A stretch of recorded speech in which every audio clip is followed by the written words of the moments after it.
empresário. Então, como é que o empresário vai regulamentar? Que tipo de regulamentação o empresário pode fazer para o trabalhador?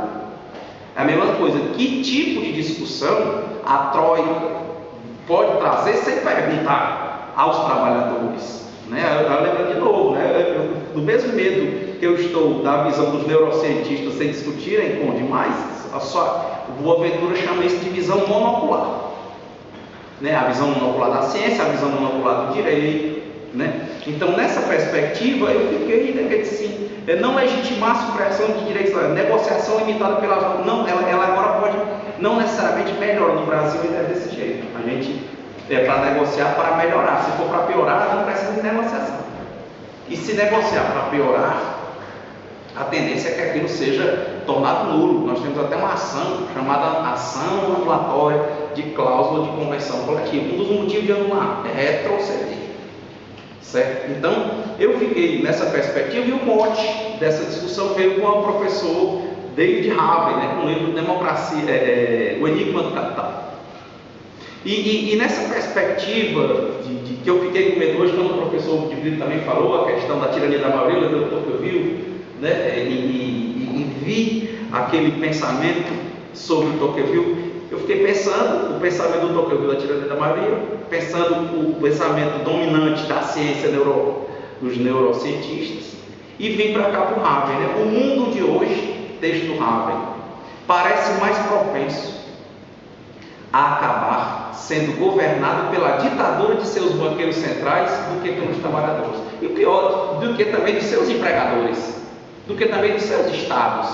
Lembro que uma coisa que causou choque foi quando se falava de democracia. A Grécia era seria o berço ocidental da democracia, e quando a Troika chegou lá com as medidas de austeridade, o primeiro-ministro foi fazer o quê? Uma consulta à população, e por aquilo os representantes da Troika baixaram imediatamente na Grécia.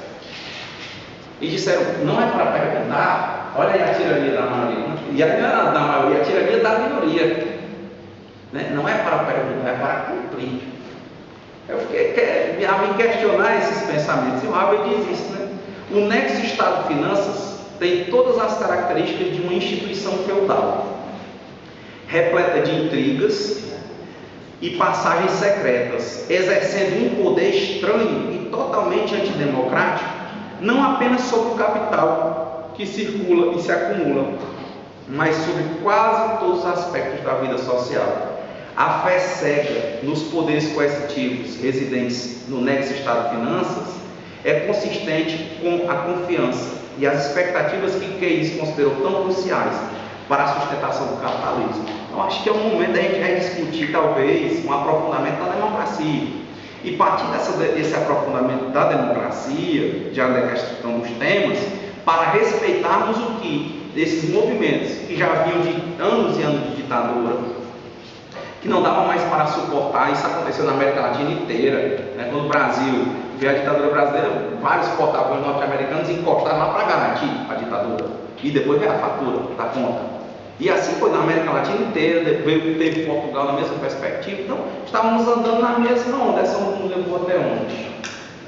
São as perguntas que nós temos a fazer, né? E nessa mesma perspectiva de demanda, se eu quero, agora a própria sociedade está se mudando. Veja os indignados da Espanha, a Primavera Árabe, os movimentos no Brasil, veja, até esses que se diziam mortos e adormecidos estão vindo, e agora vem um grupo que nós não sabemos, de regra sabemos o que não quer, como diz o Boaventura, mas por vezes não sabem o que quer. E quando eu tenho uma discussão entre trabalhadores e empregadores, eu tenho todos dois sabendo o que querem. E aí eu mitigar demais a organização dos trabalhadores, eu acabar com as melhorias que devem vir nas condições de trabalho e de produção pelos instrumentos negociais, o que é que eu estou fazendo? Né? A partir do momento que eu tiver, diz até a teoria da arte da guerra, né? Você nunca deve deixar o inimigo encurralar, porque se você deixar ele, é capaz de fazer uma besteira e acabar com tudo, acabar com o jogo. Né? Então, até que ponto essa ditadura do Estado de Finanças e essa redução que tem se dado infelizmente Portugal, em 2009, aceitou um novo código, feito numa perspectiva que vinha no bafejo da crise neoliberal. Né? Até que ponto, se a gente aceitar isso hoje lá no Brasil, também se a gente aceitar uma reforma da CLT agora, o que é que nós vamos ter? Nós aceitarmos uma reforma da Constituição agora, o que é que nós vamos ter? Nós vamos ter perda de direito. Será que é o momento? Será que é politicamente estratégico? Né? Então, o tema, partindo para as conclusões, ele está para falar, é um tempo, porque eu tenho refletido sobre isso, apesar de não conhecer do assunto, né? Mas tenho refletido e militado com relação a isso. Ele diz inconstitucionalidade de flexibilização das normas fundamentais, essa é a discussão. Então, você ter um tipo de negociação que hoje só tem um nome e que reduz, e pior, ter direitos fundamentais que estão sendo reduzidos pela legislação infraconstitucional e ter convenções que rapidamente perdem o seu valor. Então, acho que é complicado isso, e pelo que quando a gente vê o texto da literalidade da Constituição portuguesa, a gente vê que ela também não permite. Grosso modo, né, uma análise de fundo, ela não permite. Conversando também com o professor Boaventura, toda vez que ele esteve lá, né, ele falava disso, né, o que está acontecendo em Portugal é uma suspensão informal da Constituição que está lá. É isso a questão, né? Quer dizer, se nós defendemos o direito, se vier o Estado de Direito Democrático, o Estado Democrático de Direito, né, Portugal e Brasil, vem para melhorar o Estado Social, porque no Estado liberal você fazia o que você quisesse, não dava. No Estado Social, eu dizia quais eram as prioridades, e eu dizia onde investir, mas alguns cantos não seriam beneficiados. No Estado Democrático, eu pergunto para que o povo diga, aquele dizer seja considerado. Sendo considerado, eu vou ver as minhas prioridades de gasto, ou seja, ele é um avançar no social, não é um retroceder. Mas agora estou numa discussão que a economia não entra na discussão política, finalizando.